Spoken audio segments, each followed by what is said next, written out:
first time I'm going to in this church.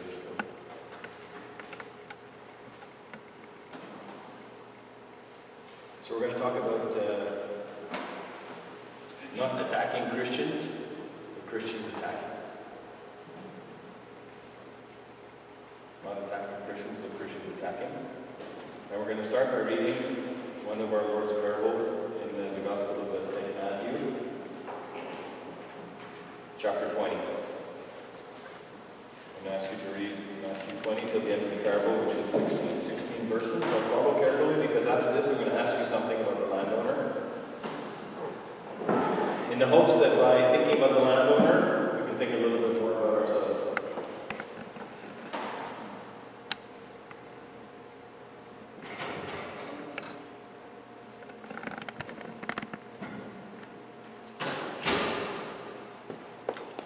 Matthew 20.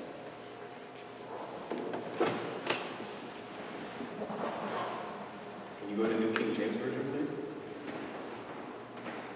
Just close that box. Yeah, there it is, right there.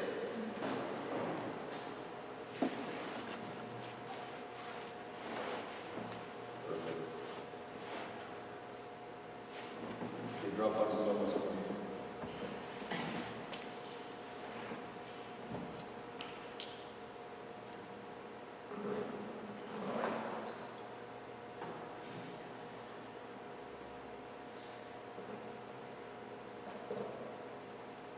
Okay, who's going to read it? Thank you. Who's going to read it clear or with a loud voice? You look like you're going to read it clear with a loud voice. Go ahead, please. For the kingdom of heaven is like a landowner who went out early in the morning to hire laborers for his vineyard. Now when he had agreed with the laborers for a denarius a day, he sent them into his vineyard. And he went out about the third hour and saw others standing idle in the marketplace, and said to them, "You also go into the vineyard, and whatever is right I will give you." So they went. Again he went out about the 6th and 9th hour, and did likewise. And about the 11th hour he went out, and found others standing idle. And said to them, "Why have you been standing here idle all day?" They said to him, "Because no one hired us." He said to them, "You also go into the vineyard, and whatever is right you will receive." So when evening had come, the owner of the vineyard said to his steward, "Call the laborers and give them their wages, beginning with the last to the first." And when those came who were hired about the 11th hour, they each received a denarius. But when the first came, they supposed that they would receive more, and likewise received each a denarius. And when they had received it, they complained against the landowner, saying, "These last men have worked only 1 hour, and you have made them equal to us, who have been born to burn you in the heat of the day." But he answered one of them and said, "Friend, I am doing you no wrong. Did you not agree with me for a denarius? Take what is yours and go your way. I wish to give you this last man the same as to me. Is it not lawful for me to do what I wish with my own things? Or is your eye evil because I am good? So the last will be first, and the first last. For many are called, but few chosen." Thank you. Who can summarize what happened? I'm more interested in the beginning than I am. I'm interested in all of it, but for the purposes of our topic today, I want to focus more on the beginning of the parable than the end of the parable. Who can summarize?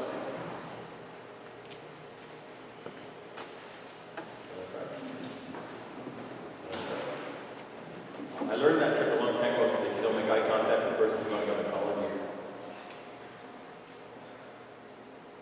So then we went out at the 3rd hour, then the 6th and 9th, and then the 11th. Yeah. So there was a landowner, and he needed some people to do some work. And he would go find the people that are idle. You know what are people that are idle? What does that mean? When someone is idle. Pardon me? They're not doing anything. Wasting time. Not doing anything. Nothing productive. So he went out the 1st hour, the 3rd hour, the 9th hour, the 6th hour, right? The 11th hour. Going to find the people that are idle, say, "Come work." And in the end, they all came to work, and in the end, they all got paid the same thing. Tell me, what do you know about the landowner? Tell me about the landowner from what you read in this chapter. He's good, Why do you say he's good? because it says it in the Bible. Where does it say he's good? It says it towards the end, I think. Well, he is good, fair enough. I'm not going to argue with that, but what else can you tell about him from his actions? Let me give you a clue. Is he a boss or he's not a boss? He's a boss. So we could say he's powerful. He has authority over men. He has authority over people. He's a man of power. Do you think he's wealthy or poor? Wealthy. He owns land, and land is a basis of wealth. So we know he's powerful and he's wealthy. What about if I tell you that it says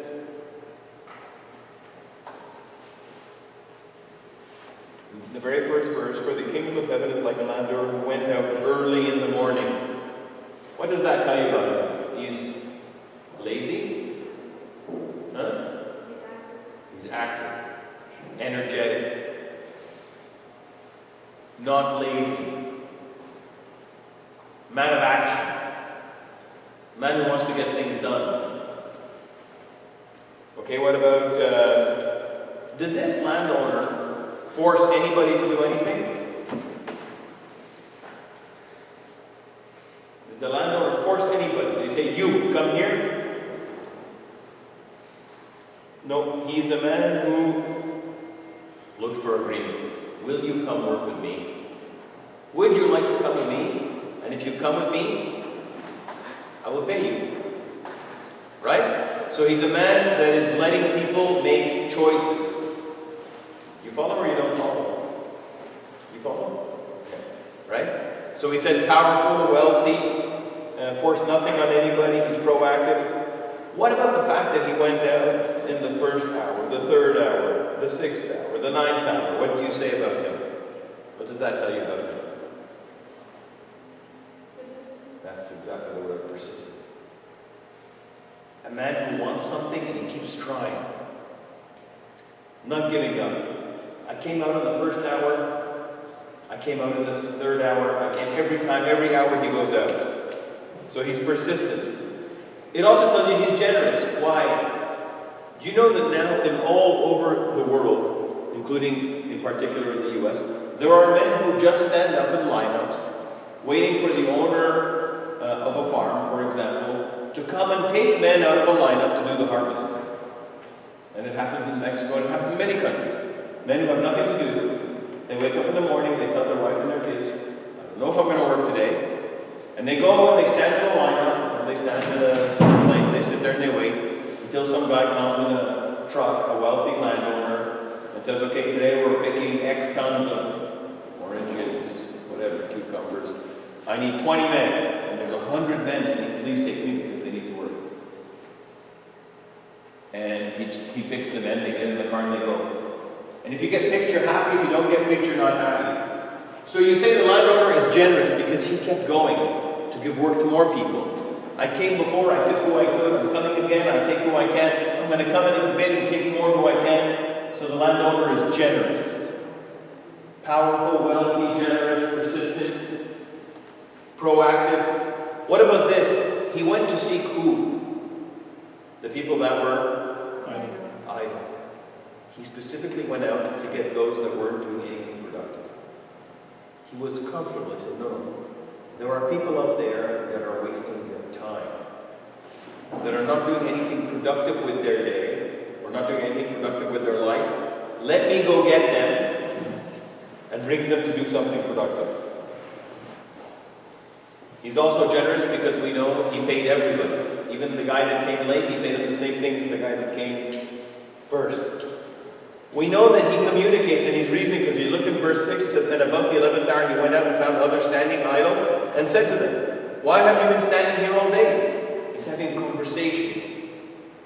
He's trying to convince them to come in. Right? So you see so many beautiful characteristics of this landowner. And these characteristics of the landowner would also be the characteristics of who?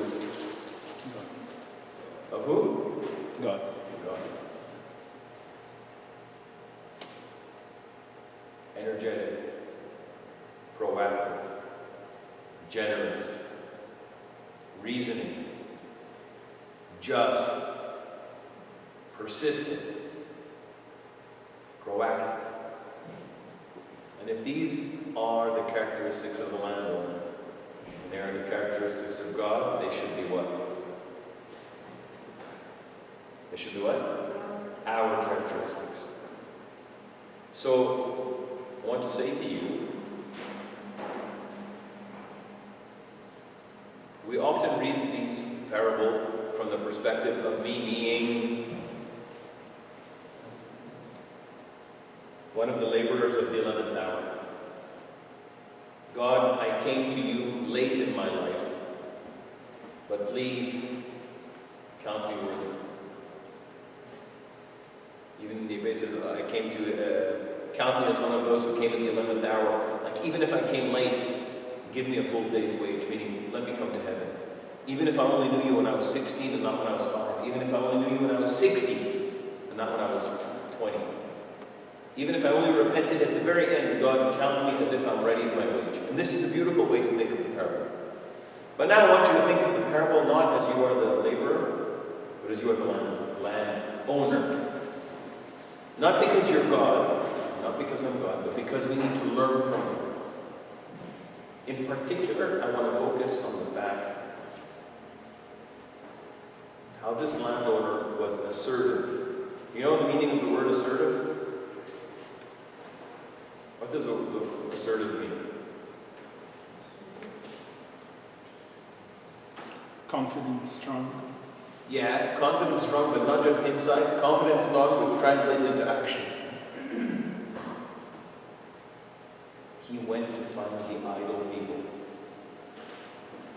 Sometimes as Christians, we believe that humility and meekness equal weakness. On the contrary, humility and meekness equal strength. As Christians, you have to be proactive in your Christian life. Christianity is not about sitting here and listening quietly and being passive. Christianity is about going out and bringing in those that are idle. When we leave today, I want you all to think that now, yes, you are the laborer, but you're also the landowner. You will get up early to serve God. You will be generous. You will be just. You will be proactive. You will be reasoning. You see, he told them in verse 6, why have you been standing there idle all day? Talk to people. Have conversations with them. Let them know who your God is. Because in Christianity, we always sort of interpret us as being on defense. The devil is attacking me. The world is attacking me. My flesh is attacking me. And we sit and we tell Abuna in confession, oh, I'm weak, I'm weak, I'm weak, I'm weak.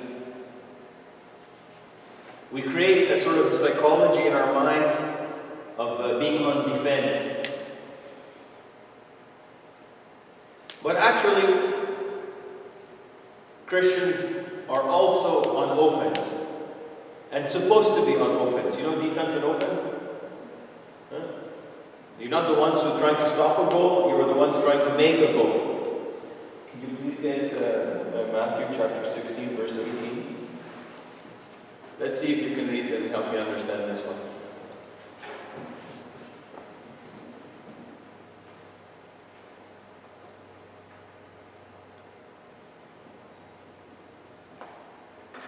Yeah. So it says, and I also say to you, this is Jesus talking, and I also say to you that you are Peter, and on this rock I will build my church. And listen to this very carefully. And the gates of Hades shall not prevail against it. And the gates of Hades shall not prevail against it. My whole life I misunderstood this verse until I heard a sermon recently. What's a gate? A A gate is a door, a gate is a barrier, right? So if you put a gate here, right, and you lock it, I don't have the key, I can't come in. Right? So tell me, what do you think? In this verse, who was attacking and who was being attacked? The gates of Hades will not prevail against it, so someone is defending and someone is prevailing. Who is defending and who's prevailing? Who's attacking and who's being attacked? Very important that you understand this verse.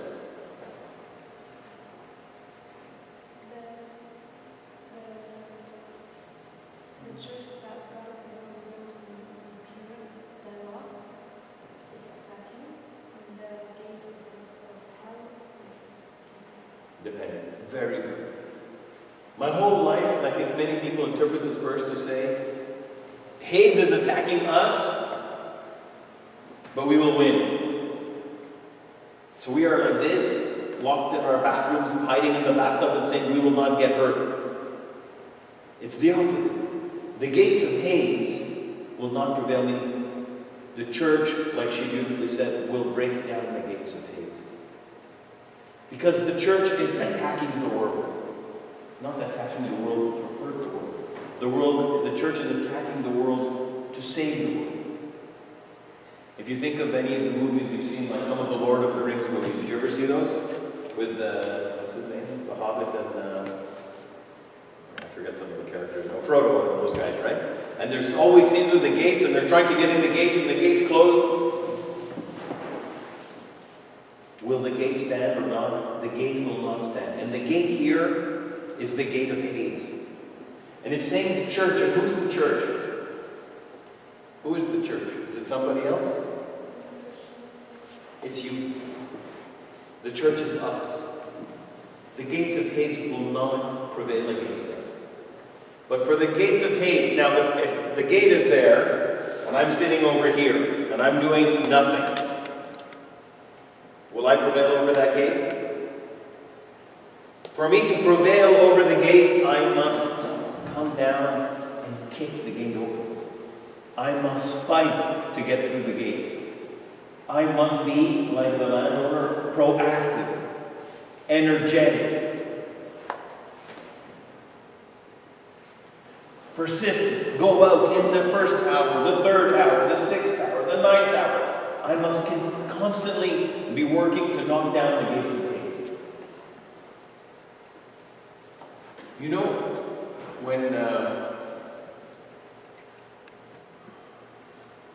when Jesus died on the cross, you know, the devil, who orchestrated the whole thing via Judas's betrayal, thought that it was a victory, right? He had won the whole thing. This great man, maybe he's the Son of God, maybe he won't, I'm not taking chances. Let me humiliate him to show that he's not God. Let me beat him. Let me torture him. And let me kill him just in case he's the Son of God or he's the Messiah. And then I won. And so the devil is so excited because at the moment that Jesus dies, he says it is finished and he gives up the spirit. The devil thinks he won. But really what happened? He lost big time. Because in the moment that Christ died, what did he do? How did he save us? Give me precisely what did Jesus do? While his body was in the tomb, what was Jesus doing?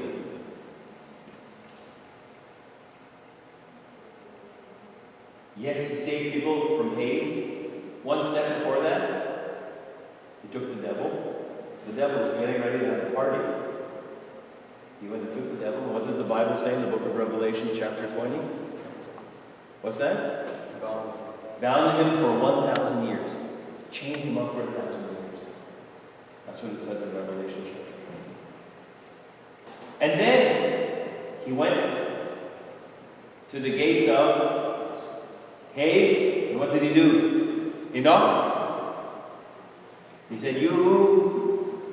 Did he say, I can't get in, I'm going to go back? What did Jesus do when he found the gates of Hades, which were locked? He broke them down. And does the church commemorate that moment? When? Huh? When do we say, does it ever happen that we say this precise fact that Jesus broke down the gates of Hades? Where? When do we say it? We'll say it in Arabic. That's maybe when he did it, but when did we say it? When do we sing it? Yeah, from Easter, right? From the scene, for the Holy Day, we sing the hymn called Vayakul Sufuf, or in English, All You Heavenly Hosts.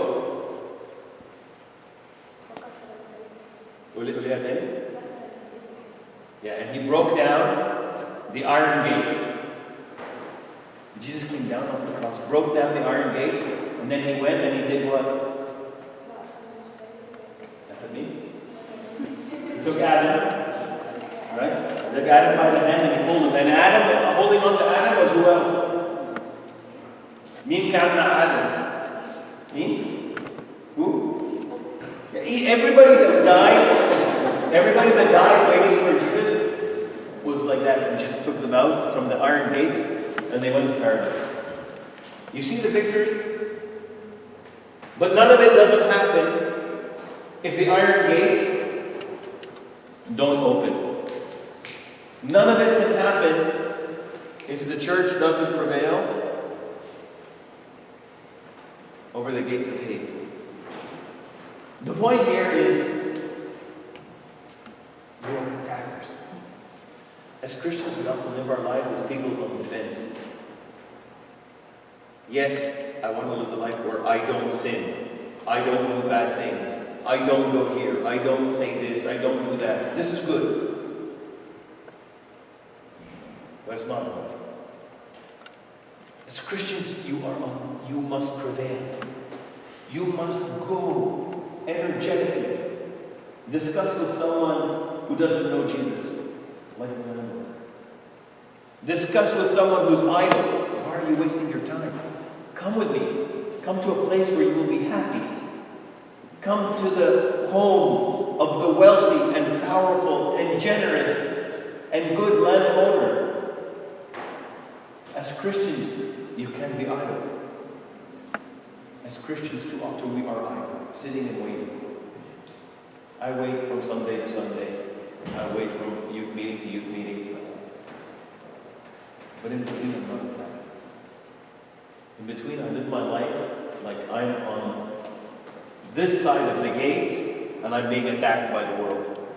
No, you are on the outside of the gate and you are breaking into the hearts of people, breaking into the hearts, breaking into the world. The church is growing. The church is growing, and it needs you to go into the world and knock down the gates of Hades. You will prevail. That's Jesus' promise. You will win. He is the antitype of that. He broke down the ultimate gates of iron. And by the way, when Jesus took Adam and all those who died waiting, and he tied up Satan, so he died, went down, took Satan, tied him up for 1,000 years, broke down the gates of iron, took Adam and Eve and all the people that died waiting, and Moses and Noah, all those great people, because they weren't in paradise, you know that. Paradise was closed. And he took them and he went where? He went to paradise. And do we commemorate that? When do we commemorate that? Tamsilat al-Yam, right? When they're not off that one. As Jesus now comes. And the gate of paradise actually is also closed. And when did it close? When did the door of paradise close? Yes, Kevin, Adam, both.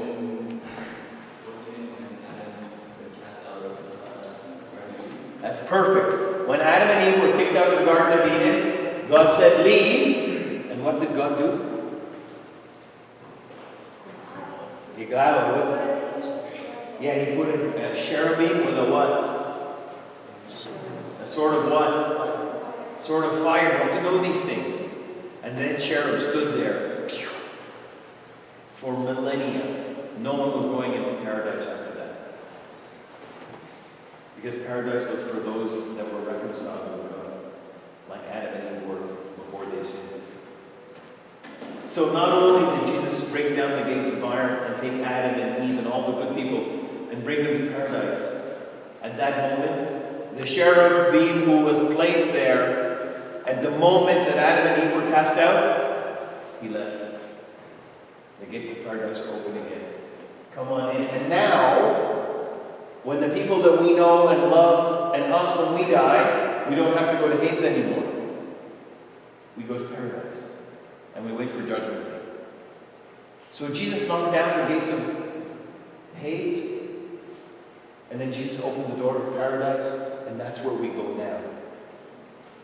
But the point of that is that the gates of Hades cannot stand in front of Christ, and the gates of Hades cannot stand in front of the church, and you are the church, and therefore the gates of Hades shall not stand in your way. But you must be like the landowner, proactive, going out in the first hour, the third hour, the sixth hour, the ninth hour, the 11th hour. You must talk to people. You must find those that are idle. What does it mean, those that are idle? What am I referring to now? In the world, I mean, in those days, it's not a farmer sitting there waiting to pick me. Now, what is it when you go and say, go talk to people that are idle? What? Atheists, people that are anybody that's wasting their time. Wasting their time spiritually. On video games, on gambling, on a impure life. Wake up, wake up. You're wasting your time. It's almost the 11th hour. It's almost the end of the day. You better come in soon or you're not going to get anything. Because what happens at the end of the day? What happens at the end of the day? It's Judgment Day. The world is over. And if you have not come into the landowner's home, you will never come into the landowner's home. You have no wage. I know I've said this before. I read a story once about, or heard a story about a minister who put on his watch, engraved it, the night is coming. It's a verse in the Bible. So every time you look at the time, the night is coming. Meaning, I have to wake up. I don't have all day long. These guys, the 11th, are really lucky. Don't wait till the 11th hour, because the night is coming. Meaning the end of the world is coming. The end of my life is coming. So go into the world. Don't waste your time. Be proactive. Be energetic in your Christian life, especially during these holy 50 days, where we are alive and victorious and energized. You know St. Anthony the Monk? When there was heresy, he came down from the mountain and went into the city and told them that what they were believing was a heresy. And you could do that with your school friends, your colleagues at work, the people on the bus, the people in the metro, the people you play baseball with, whatever you do, wherever you are. The gates of Hades will not prevail against you.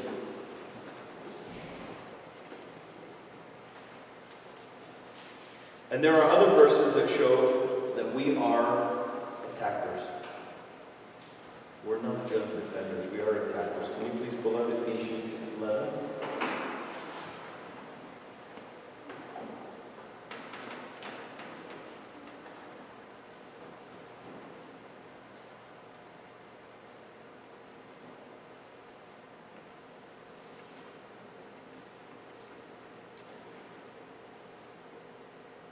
Put on the whole armor of God, that you may be able to stand against the wiles of the devil. For we do not wrestle against flesh and blood, but against principalities. So first of all, you are wrestling. But keep going. But against principalities, against powers, against rulers of the darkness of this age, against spiritual hosts of wickedness in the heavenly places. Therefore take up the whole armor of God, that you may be able to withstand the evil day, having done all to stand. Keep going, please. Stand therefore, having girded your waist with truth, having put on the breastplate of righteousness, and having shod your feet with the preparation of the gospel of peace. Above all, taking the shield of faith with which you will be able to quench all the fiery darts of the wicked one, take the helmet of salvation and the sword of the Spirit, which is the word of God. And the sword is used what? To defend yourself or to attack? As a soldier, a warrior with a sword, is to defend himself or to attack? A sword is a weapon of attack.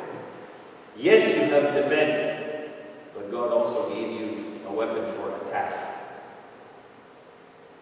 So attack. Go attack. With your spiritual armor, go attack. Attack the world by doing good, by witnessing, by preaching, by saving others. Do something. Do something positive. Be active. The Bible says, do not be hearers of the word, but be doers. Doers. Can you get 1 Timothy, only 2 more verses, 1 Timothy chapter 6, verse 12?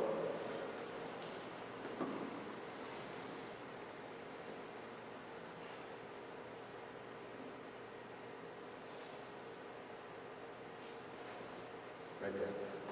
Fight the good fight of faith. Lay hold on eternal life, to which you also were called, and have confessed the good confession in the presence of many witnesses. What does it say? Fight the good fight. The Bible doesn't say defend yourself. It says fight.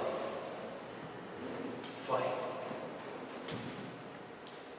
I want you to leave here knowing that you have to fight. Not just fight for your salvation, but fight for the salvation of others. Fight. Where would you be today if someone didn't fight for you?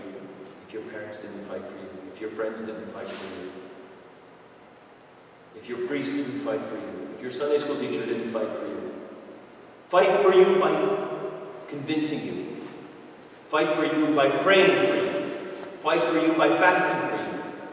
Fight for you by going to get you out of a bar. By telling you to stop the particular sin. By pulling you out of an unhealthy relationship. Fight for you by encouraging you when you were depressed, accompanying you when you were lonely, staying with you when you were sick or sad. Someone fought for you or you wouldn't be here. And now you owe it to the church to fight for somebody else and to fight for many other people.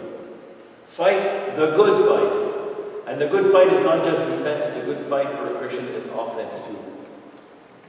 And the last verse, Proverbs 28, verse 1.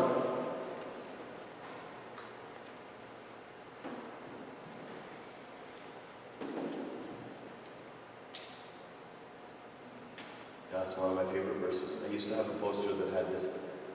The wicked flee when no one pursues, but the righteous are bold as a lion. The righteous are bold as a lion. The wicked flee when no one pursues. Only the wicked and sinful are always running for their life. The righteous are bold as a lion. And you are meant to be righteous and you are meant to be bold. And in the face of sin, you roar. And in the face of laziness, you roar. And in the face of people that are doing wrong, you roar. You are courageous, like Daniel in the lion's den. Like Daniel's 3 friends in the furnace. Like Moses in front of Pharaoh. Like Jesus in front of Pontius Pilate and Herod. Like St. Peter when he said, okay, crucify me, but upside down. Be bold as a lion. When Peter on Pentecost, when he converted thousands of people, the man who denied Christ in one sermon, became bold as a lion. And I used to have a picture of a beautiful lion. Golden mane, roaring. That's the image that Jesus has for us. Bold as a lion. We refer to him sometimes as the Lion of Judah. Where's your courage as Christians? Where's your courage? A number of times, we sit and the Buddha hears, I'm weak, I'm weak, I'm weak. No, you're not weak, you're bold as a lion. The wicked flee when no man pursues. Cowards. But Christians are not cowards. Christ lovers are bold as lions. And when someone asks you, why are you eating beans again? You don't say because I'm on a diet. You say because I'm fasting. And when someone asks you, how come you're quiet before we eat? You don't say, I forgot. So I say, because I was praying. And when someone says, why can't you come to the game on Sunday morning? You don't say, because I was sick. You say, because I went to church. And then when someone says, why don't you come to the Bible lesson night? You don't say, because I'm studying. You say, because I don't think anything productive happens there. As a matter of fact, I think you should come with me and we'll go do something else. Be bold. What's going to happen? Nothing's going to happen except for God's going to bless you and bless your effort. I wish you would memorize that verse. The wicked flee when no man pursues, but the righteous are always alive. And I wish I had that picture of the lion. But I think you can easily imagine in your mind the majesty, the royalty of the lion. Think about the majesty and courage of Christ. Do you know that every single one of the apostles, except for one, was martyred? Every single one except for one was martyred. And he, St. John, was a martyr, was exiled, died in exile in Patmos, where he saw the vision for the book of Revelation. Do you think you're going to be martyred if you're not courageous? You think Archangel Michael, after whom this church, or whose honor this church is built, courageous? You think St. George, courageous? St. Joseph, courageous to take a woman with a child that he was never with and protect her? Courageous. Flee to Egypt? Courageous. You have no role models in Christianity that are coward. You have no role models in Christianity that are just in defense. You have many that are humble. But don't confuse humility with weakness. Don't confuse silence with weakness. You can be so powerful but quiet. You can be so humble but so strong. You can be a vicious attacker but be very humble. They're not opposites. So, we want to be like the landowners. Wake up early in the morning. Go out many times in the day. Find those that are idle and bring them in. Be generous. Be just. Be good. Reason with them like the landowner did.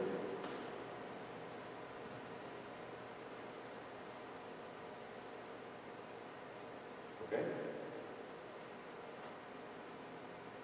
I didn't give you any chance to ask any questions. I'm sorry. Do you have any questions now? When Christ was on the cross, the devil was like, he said that if he is really the Son of God, then I will kill him and whatever. But there are some who didn't know that he's the Son of God. Yeah, they didn't know. He was confused. That's why he told him, if you are the Son of God, jump down from here. If you are the Son of God, order this. But it was really... You're right. But if you read all of the Gospel, you see that there's times when you feel Satan saw, and other times when he didn't. He couldn't wrap his mind around the fact that the King of Kings, the Creator of all men, he by whom all things were created, was born in a manger of a teenage girl wrapped in swaddling clothes, lived homeless, without food. He didn't know. He kept seeing impressions of the power of God, but he wasn't sure. He wasn't sure. He wasn't sure. Yeah, he didn't know for sure that he was Jesus. He wasn't sure. But like when he was making the demons, you are people that are seeing you are Yes. the Son of God, and he was shushing them. So they know how many times they Because after that, he saw things that were consistent with that.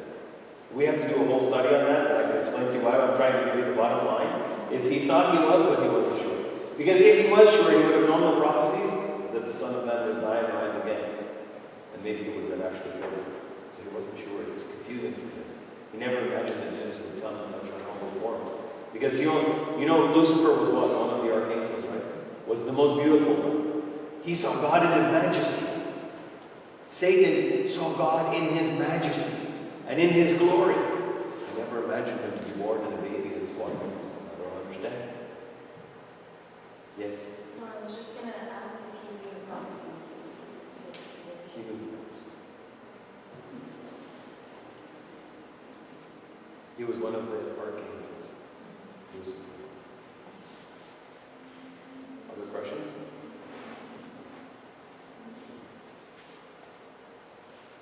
Anybody have